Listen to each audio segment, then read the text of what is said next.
Sir, लगातार 7 बार विधानसभा चुनाव जीतने वाले नेता प्रतिपक्ष राजेंद्र राठौड़ कैसे हार गए चुनाव? ये एक जिसे कहना चाहिए नेशनल ट्रेजेडी है एक तरह से। वो आदमी मुख्यमंत्री पद की रेस में था किसी स्टेज पे जो है, और दिल्ली उसको ग्रूम कर रही थी, उसे एम्पावर कर रही थी। He is one of the best parliamentarian in Rajasthan. विधानसभा में उसका रुतबा होता था, टेरर था उसका, उससे कोई भिड़ता नहीं था क्वेश्चन सवाल जवाब के अंदर, और जीवन को हर तरह से उसने देखा हुआ था इधर उधर, और बहुत संघर्ष लाइफ में करके इस पद पे पहुंचा था। वो जब यूनिवर्सिटी में प्रेसिडेंट था, मैं तब से उनको जानता हूँ, जयपुर में देखते थे, मिलते थे, और मैं तारानगर उनकी कॉन्स्टिट्यूंसी भी गया था जिस दिन ये चोमू और वहाँ गया था फतेहपुर, वहीं आगे चला गया था देखने।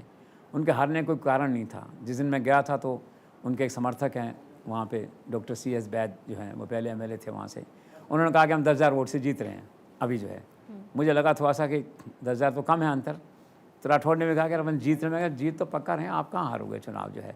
अगले दिन नरेंद्र मोदी चले गए वहाँ पे, 45,000 लोगों की क्राउड थी, हारने कोई चांस ही नहीं था किस तरह से। कम 25-30,000 वोट से राजेंद्र राठौड़ को जीतना था, लेकिन कास्ट फैक्टर ऐसा चला, जाट वर्सेस राजपूत, वहाँ पे जो सामने जाट था नरेंद्र बुढ़ानिया, कि ये हो गया, मतलब अनहोनी बात हो गई, राजेंद्र राठौड़ हार गया। सारी आला कमान के दिमाग में कोई जिम्मेदारी होगी उनके प्रति या कोई भाव होगा, सब एक बार तो रह गया वहाँ पे। अब आएंगे तो आएंगे, दैट वे जो है।